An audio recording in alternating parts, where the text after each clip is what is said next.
estava estudando ontem, doutora, eu não sabia disso. Isso começou nos Estados Unidos, né, em 1990. Sim. Foi chegar no Brasil, aqui, como tudo demora um pouquinho, chegou aqui em 2002, em São Paulo, com o movimento lá no Obelisco, no Ibirapuera, e foi criando forma e tamanho no estado. Em 2008 ele já estava no Brasil todo, mas ele chegou no Brasil em 2002.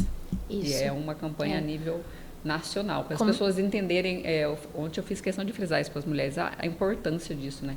Não se tem uma campanha a nível internacional por nada. Então, nós estamos lutando por vida de mulheres. Como eu falo, eu trabalho com mulheres, então é muito importante que a gente participe e divulgue, tá, gente? Nós somos fundamentais nesses papéis. Quando eu falo que a gente está junto, a gente está de mão dada, é isso. É ter informação, buscar informação, perguntar se a amiga faz o... Que nem ontem lá eu perguntei quem fazia o autoexame. Estavam, acho que só 2. As pessoas com formação acadêmica, papapá. Então, assim, as pessoas não têm o hábito, né? A doutora percebe, senhora não, né? Por favor. A doutora percebe isso. O que vocês falam da questão do autoexame, quando você pergunta? O autoexame é bastante importante, mas lembrando que ele não substitui a mamografia. A mamografia é mais importante que ele. Surgiu, né, em 1990 em Nova York com uma corrida pela cura do câncer e depois chegou aqui em 2002, exatamente, começou em São Paulo, e o foco do Outubro Rosa é lembrar da realização anual da mamografia, que realmente é o exame de rastreamento principal e ele é uma das a instituição da mamografia como exame de rastreamento de rotina é uma das principais causas da redução da mortalidade do câncer. Tem um dado norte-americano de redução da mortalidade, comparando no início dos anos 80 com agora, para anos 2010 em diante, uma redução de 40% da mortalidade. Nossa, é muito, né, gente? E isso é devido... Um dos aspectos, principalmente, é a mamografia de rastreamento. Outro aspecto é o tratamento adjuvante. É o papel da quimioterapia, da hormonioterapia pós-cirurgia. Mas o principal e o que surgiu primeiro foi a mamografia de rastreamento. Então, também frisar isso, né? O quanto é importante. A data no SUS hoje está com quanto? 50? A partir dos 50 anos. Né? Isso é a indicação do Ministério da Saúde. A indicação da Federação Brasileira de Ginecologia e Obstetrícia, da Sociedade Brasileira de Mastologia, é a partir dos 40 anos. Né? Agora, eu sempre friso que a consulta médica de rotina com o ginecologista, ela é muito importante porque ele vai detectar alguns fatores de risco que talvez indique o início da realização de mamografia mais cedo, tá? Voltando aí, então, que a gente estava conversando da questão do autoexame, então, o autoexame, o exame físico com o médico ginecologista anualmente, tudo isso vão ser formas de, às vezes, você ter detecção de alguma alteração que vai indicar a realização de mamografia mais precocemente, não a partir dos 40 ou 50 anos. Tem também a história da hereditariedade hoje, né, de uma questão genética aí. Já tem geneticista, né? Você consegue hoje, passando por um geneticista, saber se você tem ou não, o caso da Angelina Jolie lá. Isso. E aí a gente faz antes, pode começar a fazer antes, né? Sim. Eu faço o meu desde os 30 por conta dessa questão genética. A minha mãe é o 4º caso, né? Da mesma... Da família. Então eu faço desde os 30 já. E aí o médico pergunta, mas você já está aqui de novo? Eu falo, já. Que passa um ano rápido, né? Sim. Você já está aqui de novo? Já. Sim. Com relação ao autoexame, a gente sabe, né, tem as indicações do momento do ciclo menstrual dele ser realizado. Idealmente no meio do ciclo, não pode ser muito próximo da menstruação, nem para antes, nem para depois. É importante examinar a axila, além da mama, levantar sempre o braço. Eu gosto de fazer deitado, que eu acho, inclusive eu examino as minhas pacientes de mama deitada. Eu acho que você tem uma melhor distribuição do tecido mamário para examinar. Agora, também de pé no chuveiro, que é um momento que você já está ali sem roupa, então facilita, né? Porque muitas vezes você está deitada, foi dormir, mas você está de sutiã ou está de blusa e vai ser mais difícil. Então, às vezes, no momento do banho, mas lembrando sempre, às vezes, de dar uma olhada no espelho para ver se tem alguma retração, para ver se a movimentação das duas mamas está igual. se o tamanho das duas está igual. Sempre a gente tem, geralmente, né, uma maior do que a outra. Então, opa, aquela ali era maior, agora a outra que está maior, tem alguma coisa errada. Então, esses sinais são muito importantes e é claro que no autoexame a gente vai conseguir detectar. Mas lembrar de novo, independente do autoexame normal, a mamografia anual é o exame de rastreamento indicado. Então, podem correr atrás, mulheres. Isso, correr atrás da mamografia. Entendeu? Acho que é muito importante também, Patrícia, e esse evento do Outubro Rosa acho que serve para isso, para a gente desmistificar aquele medo da mamografia. Tá? Ah, tem medo? As pessoas têm medo? Muito medo. Então, assim, é radiação. E hoje em dia, com a facilidade de disseminação de notícia, né, o tanto de fake news que a gente vê por aí, com relação a, não, mamografia é muita radiação, a mamografia que vai provocar o câncer, você teve o câncer porque você fez muita mamografia. A gente escuta de tudo. Sério? Então, assim, a realização da mamografia anual não traz risco, isso já é cientificamente comprovado por estudos com milhares de mulheres, né? Desde a instituição da mamografia como exame de rastreamento. Então, é claro que não traz risco. Se houver indicação médica de repetir a mamografia, às vezes com 6 meses, para avaliar uma alteração mais precocemente, com indicação médica é importante, não tenham medo, tá?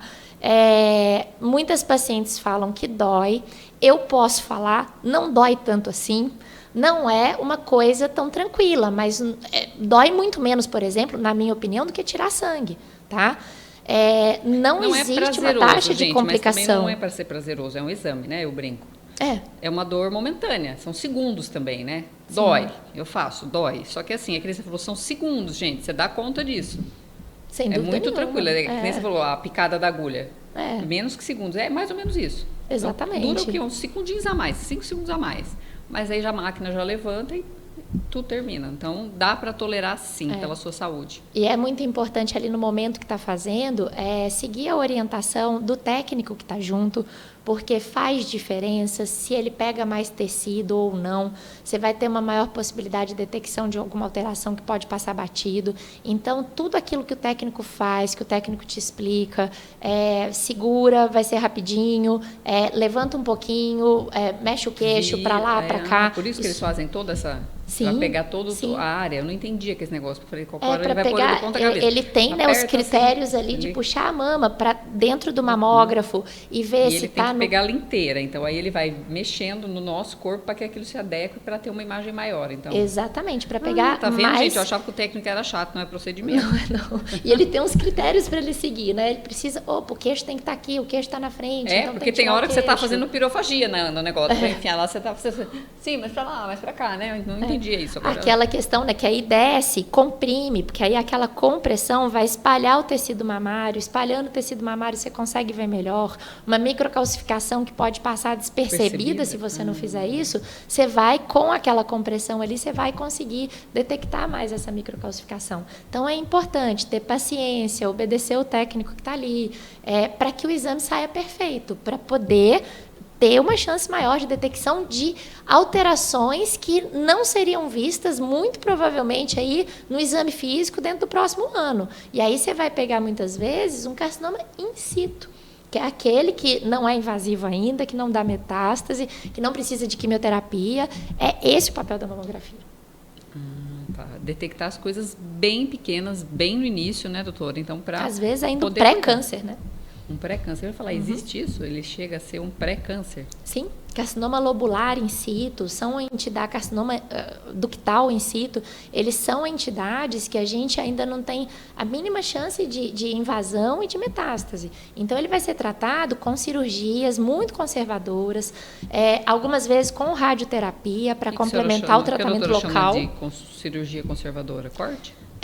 Não, sim, com corte, né? Mas às vezes você vai fazer uma retirada só do nódulo ou só de um quadrante. Não vai ser necessário mexer na axila, que é uma parte da cirurgia da mama que traz muita sequela, né? Que é o linfedema do membro que fez o esvaziamento axilar. Então, se você vai fazendo o tratamento o mais conservador possível nessas situações.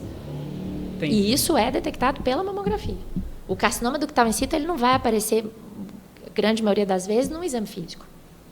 Então, mulheres, falamos do autoexame, mas aqui ficou muito mais que claro e comprovado que a mamografia precisa ser feita, gente. Então, a partir dos 40, a doutora falou, segundo a Sociedade de Oncologia, né? Sim, a Sociedade Brasileira de Mastologia, Mastologia, diversas entidades médicas. 40 anos. Então, briguem sim, vão atrás do seu direito. Eles vão falar que é com 50. Você fala, não, eu estou com um carocinho, eu estou sentindo alguma coisa. Briguem pelo seu direito e o seu direito à vida. Isso está na Constituição Federal, não vamos falar de... Semana que vem nós vamos falar de lei aqui. A doutora Renata vai estar aqui com a gente, ela vai poder nos auxiliar nisso, dessa coisa do direito do paciente com câncer. Mas acho que hoje, para mim, ficou muito nítido essa história. Eu não tinha essa noção do que era a mamografia, assim, o quanto ela é importante nesse início. Eu achava que o autoexame já era alguma coisa. Não, a mamografia é mais importante, bem mais.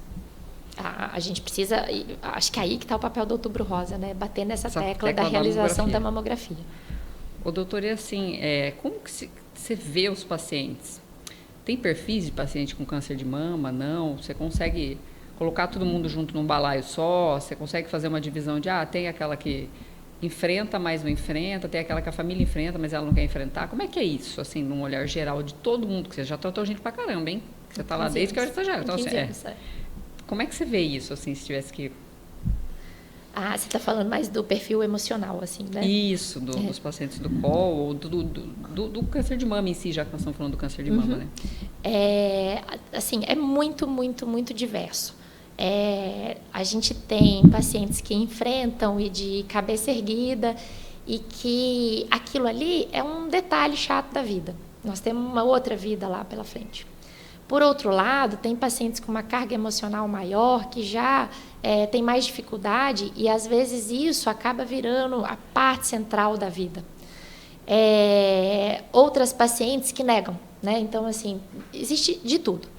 No geral, as pacientes de câncer de mama, eu acho que exatamente por ser a mama e tudo aquilo que a gente conversou de como que o tratamento atrapalha a parte do feminino, né? Porque eu mexo com a mama, que é um órgão muito envolvido com o feminino, com o cabelo, quando eu vou fazer quimioterapia, que também é algo muito envolvido com o feminino. Então, as pacientes de mama, eu acho que elas têm um aspecto diferente com relação a isso, diferente de outros tumores. Mas a gente vê de tudo. Tem algumas pacientes, essas de negação, que chegam a abandonar tratamento. Isso eu acho que, para mim, é o mais triste, é o mais difícil. Eu acho que até é importante aproveitar o espaço para a gente deixar muito claro que, na oncologia, tudo que a gente faz tem muita base científica. Como é um tratamento tóxico, nada que a gente faz é experimental, a não ser que você esteja num serviço onde tem pesquisa clínica. Não é nosso caso aqui, tá? O hospital, a Santa Casa de Limeira, mesmo o Hospital da Cana, que eu trabalho em Piracicaba, a gente não tem nenhuma área de pesquisa clínica. Então, tudo que a gente faz ali é protocolo, é algoritmo. Tudo aquilo ali já foi comprovado. Hoje em dia a gente pode até falar isso, porque isso apareceu muito na época da vacina, né? Estudo de fase 1, de fase 2, de fase 3. Então a gente sabe que tudo aquilo já passou por todas essas etapas, já foi aprovado em agências regulatórias, então, inicialmente, que é muito mais rápido, aprovado nos Estados Unidos pelo FDA, depois, posteriormente, aprovado aqui no Brasil pela Anvisa, está na bula da medicação. Então, tudo que a gente faz é muito, muito, muito certinho. Tá? Tem um embasamento científico profundo, vamos colocar assim. Não é nenhuma, que nem você falou, não é um não lugar é nada de experimental. Nada experimental. Então, tudo está muito comprovado. Então, tudo que a gente faz e propõe para o paciente tem toda essa base científica por trás. Então, quando um paciente nega, isso não é tão infrequente, tá, Patrícia? Isso é comum. Não é comum, tá? Mas não é tão infrequente assim. Mas tem pacientes jovens com chance de cura, naquelas que a quimioterapia tem um papel importantíssimo e que não aceitam, tá? Eu costumo brincar assim, eu não aceito não de primeira. No momento que eu percebo alguma resistência, eu marco outra consulta, dali 10 dias, dali 7 dias, dali 15 dias, converso de novo, espero ela pensar. Geralmente ela vai umas 3 consultas para eu receber um não, tá? E tento explicar isso, falar assim, olha, é por isso que eu estou fazendo. Se eu fizer, a chance de acontecer tal coisa, que seja cura, que seja efeito colateral é essa. Se eu não fizer, o caminho que vai acontecer é esse. Então, vou aproveitar o espaço para chamar a atenção disso. Porque uma das piores coisas para nós é quando a gente tem uma recusa de tratamento que você sabe que é um tratamento muito importante. Que vai funcionar, mas ainda bem que isso não é tão frequente assim. E é legal falar isso, porque, que nem você falou, as pessoas se comparam, né? Eu ficava lá sentada na sala de espera, então, o que elas falavam? Mas eu comecei assim, comigo ela fez assim, comigo ela fez assim. Eu falo, gente, vocês têm que entender que ela é a médica e vocês, cada uma de vocês tem uma doença, independente de ser o câncer, um tipo de câncer. Então, a conduta médica vai de acordo com o que é, com o conhecimento dela. E aí, para mim, já entra uma questão emocional, porque é uma questão de, eu tenho que aceitar fazer a quimioterapia. Por que ela não fez? Porque, assim, eles falaram, em outros casos, ela vai ter uma retirada, porque é uma coisa menor. Então, elas ficam se comparando e querendo ter o mesmo tratamento. Né? E quando a gente fala assim, tudo isso, para mim, é claro, né? Que tem todas as fases. Para as pessoas mais velhas, mais leigas, eles nem têm noção do que é isso. Então, eles acham que você está ali testando. Com essa eu vou testar isso. É bem isso. Vocês têm essa sensação quando começa a questionar muito, né? E aí, até para vocês ficarem mais tranquilos. Gente, não é uma questão que eles estão... duvidando da sua técnica, eles estão tentando aceitar o que eles vão ter que passar. Sim. Entra no processo de aceitação da doença. E mas muitos fazem isso, muitos. Todas essas se você der situações... a quimio, eles vão querer a rádio. Se você der um remédio, mas por que não deu o outro? Porque quando a fulana teve, eu falo, meu Deus. Aí todo mundo, quando vem falar isso pra mim, eu falo, gente, câncer é uma doença única. Cada um tem o seu, não tem como comparar, não tem como, eu já corto. Porque elas ficam querendo, né? E ali elas vão falando. Então, assim, não. Você tem que... voltamos lá no começo, confiar na tua médica, ela sabe o que ela está fazendo e já tem, que nem você falou, protocolos disso, né, há anos. Sim, a gente segue algoritmos, isso é padrão, isso você tem algumas variações, infelizmente ainda hoje por causa de SUS e plano de saúde, mas no geral a gente segue algoritmos de acordo com o estadiamento, a idade da paciente, o perfil molecular que a gente falou antes aqui, né? Só que, assim, eu acho que todas essas situações, Patrícia, a gente consegue resolver com conversa. Então, assim, quando você percebe ali, e dá para ver pela cara da paciente, assim, uma pulga atrás da orelha, um negócio que não está legal, geralmente não consegue disfarçar, não. Então, explica, mostra. Se for o caso, abre o livro e mostra para ela. Pega o exame. Olha, vamos supor, algumas pacientes que falam assim, mas eu não tomei o comprimido. Não, você não tomou o comprimido porque seu tumor era receptor de estrógeno negativo. Abre o exame e mostra para a paciente. Está vendo isso aqui? Esse negativo? Então, esse aqui, o comprimido não funciona. Então, a gente não passa. Então, assim, eu acho que, às vezes, hoje em dia, com a rotina, com o volume de pacientes e tudo, a gente tem talvez menos tempo, mas chega uma hora que você vê, opa, aqui vai dar ruim, vamos explicar direito? Então, calma, senta, escuta o que ela tem para falar, sente dela as necessidades dela e depois fala a sua necessidade também, que é o que você tem que explicar para que ela entenda a importância daquilo ali e tome a decisão, porque também a gente não pode obrigar ninguém a tratar. Isso que eu falar, vocês também não podem obrigá-las a fazerem, se elas não quiserem, né? E é isso, eu acho que todos esses anos de cadeira aí que você tem, te deram essa sensibilidade, você faz isso muito bem, com excelência, porque eu vi, mas é difícil, né, que a doutora falou hoje, nos dias de hoje, a gente conseguir ter uma consulta médica longa, a gente sabe da demanda, a gente vê lá como funciona, mas é ter o olhar, é o que você falou, eu acho que o tempo, não é o tempo da consulta, é o olhar sobre o paciente. Quando você conhece teu paciente, que nem você conhece, né, de longa data, você bate o olho e você sabe, ela está indo embora com uma pulguinha. Então, é isso, né? E aí a pessoa se sente, quando ela consegue falar, muito mais segura, né? Sim, eu acho que... E aí às vezes, é a relação médico-paciente, Isso, né? às vezes ela trazia para mim, eu falava, mãe, eu sou só filha, eu não sou nem psicóloga para você. Então, você vai e pergunta para a doutora Ana, porque ela queria que eu perguntasse, terceirizava, né? Aí você viu que eu chegava lá e ficava quieta? Aí eu falava, pergunta, mãe. Fala, mãe, porque ela tem que aprender, ela é independente, né? Sim, porque chega uma muito. idade que eles querem inverter, né? Até por conta da doença, enfim. Não, pergunta você, eu não vou perguntar nada, você vai sair dela sem saber, eu sou só psicóloga e você, eu sou só sua filha, eu falava pra ela. E aí ela perguntava, né? Então isso é muito importante, né? Sim, sim. Eu acho que se estabelecer essa relação médico-paciente na primeira, na segunda, na terceira consulta, ou durante o tratamento todo, isso ajuda muito. Algumas vezes a gente erra. Às vezes eu percebo assim, coisas que eu podia ter segurado, não precisava ter falado, ou ao contrário, coisas que eu deveria já ter aberto o jogo na primeira consulta ou não. Algumas vezes a gente erra, mas eu acho que isso aí a gente vai aprendendo com os anos de prática. Não, eu acho que aprendizado... É algo que eu acho que vai além do conhecimento médico. Isso aí envolve psicologia. Isso que eu falei. Eu vejo muito da experiência. O teu olhar vem da tua experiência, né? A gente cria o olhar perante algo quando a gente faz aquilo sempre, vai aprendendo com aquilo, né? E isso é gostoso, né? Pelo menos para quem faz assim, o que gosta, levar aquilo ali como meu trabalho. Aquilo ali é o meu trabalho. O paciente que está na minha frente é o foco. Eu preciso, geralmente, na hora que eu entro no consultório, fecho a porta, deixo todos os meus problemas lá fora. Não dá para deixar envolvido, porque eu tenho que concentrar, e para sentir isso, ou para ter uma pulga atrás da orelha, eu preciso de esclarecer tal coisa, eu preciso estar totalmente concentrada e focada no paciente, senão a gente deixa passar. Né? Mas essa relação médico-paciente que vai ajudar exatamente isso que você me perguntou. Qual o perfil emocional das pacientes, né? Nós temos aí diversos e você tem que perceber isso à medida que você vai atendendo a paciente. À medida que você vai fazendo a tal da anamnese, né, inicial, que você vai captando como o paciente funciona. É isso? E como é uma relação longa, né? E frequente, ali, semanal, mensal, trimestral. Faz terapia, cara. Então, assim, você vai aprendendo e cada vez na consulta você vai tendo conhecimento maior dessa parte emocional da paciente e vai aprendendo a lidar. E vira uma relação muito bonita. Gente, olha que gostoso que foi hoje. Chamei a doutora aqui para falar de aspectos técnicos e nós falamos da parte emocional, nós falamos da relação paciente-família, nós falamos da parte técnica que as pessoas tanto queriam saber. Para mim foi muito rico, muita informação, muita coisa boa. Quero agradecer você ter aceito o convite, estar aqui com a gente. Vai ficar salvo, tá, gente? Depois a gente envia o link, doutora Ana, para quem pedir para ela, quem pedir para mim, coloco lá no meu Instagram. E agradecer e vamos deixar uma mensagem final para essas mulheres desse Outubro Rosa com a nossa missão? Bom, eu vou bater na tecla de novo, mas eu vou falar outra coisa depois.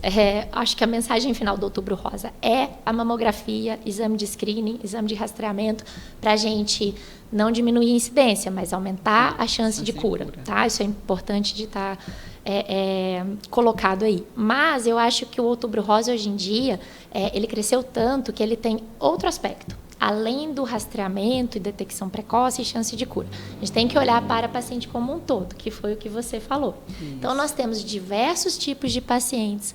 As pacientes que não têm cura, mas que têm um tratamento prolongado, uma sobrevida longa, que eu preciso de prestar atenção em efeitos colaterais e aspectos emocionais, principalmente. Então, eu acho que o Outubro Rosa ele vai vir como um todo. Evitar, curar e tratar. E cuidar emocionalmente, né? Exatamente. Tanto que, por exemplo, eu comecei a palestrar eu palestro para mulheres, mas enfim, do Outubro Rosa há uns 3 anos. E eu falava muito dessa coisa médica, de incidência.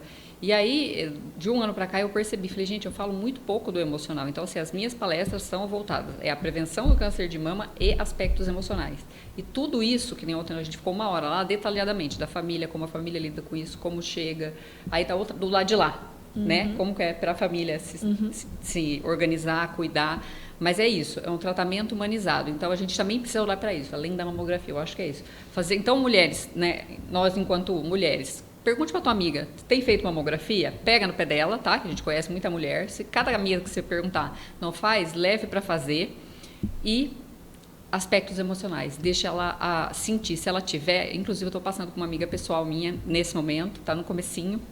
E ela está bem, diz que está bem por enquanto. Vamos cuidar dela com muito carinho e amor e ajudar, dar as mãos quando ela souber que tem. Se tiver a oportunidade de ter alguém conhecido, alguém próximo com câncer de mama, pensar nesse aspecto, acolher, sem julgamentos, sem querer interferir em qualquer decisão terapêutica, mas acolher a paciente, porque independente de ser um câncer muito inicial ou não, vai ser um período chato da vida, mas importante para poder curar ou sobreviver bem.